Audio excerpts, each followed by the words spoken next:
No Evangelho segundo o Espiritismo, no seu capítulo número 11, item número 8, consta: em sua origem, o homem só tem instintos. Quanto mais avançado e corrompido, só tem sensações. Aí eu pergunto, né? Quando avança, ele se corrompe?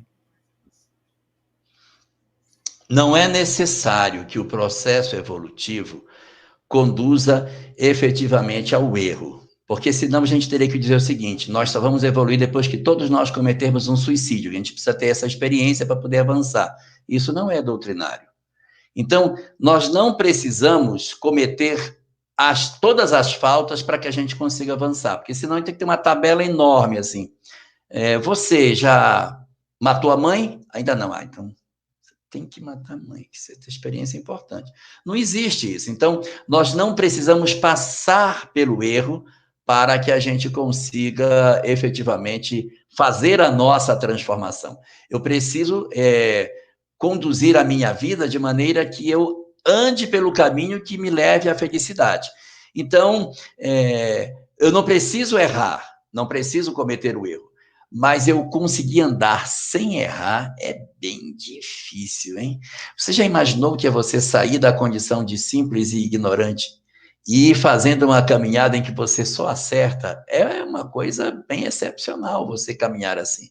Então, é natural que na caminhada nossa a gente cometa um erro, 2, 5, 10, 15, sei lá, mais graves, menos graves, mas o fenômeno do desenvolvimento da criatura humana, ele tem como uma expectativa a possibilidade do erro, porque ninguém pode esperar que o espírito caminhe numa condição tal que nós estejamos na Terra sempre acertando.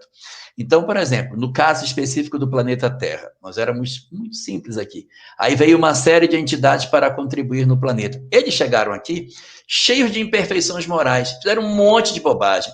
E ao fazerem as bobagens, eles nos ensinaram a ser maus. Nós aprendemos maldades com eles. Então, de certa maneira, esses companheiros nos ensinaram as ciências, nos ensinaram filosofia, nos ensinaram arte, religião, trouxeram muitos saberes, mas nos ensinaram como a ser maus também. Nós aprendemos muito olhando como que eles tratavam as pessoas. E isso deixou sequelas em nós. Mas isso já era sabido da espiritualidade, porque o contato de espíritos maus com espíritos ingênuos acaba promovendo uma exploração dos maus sobre os ingênuos. E isso aconteceu entre nós. Então, a gente acabou tropeçando nisso. Mas, na síntese desse processo, foi muito vantajoso, apesar disso. Porque nem todos nós ouvimos só os maus conselhos que eles tiveram para dar. Muitos de nós vimos o erro que eles faziam e dissemos: eu não vou fazer isso. E erramos pouco.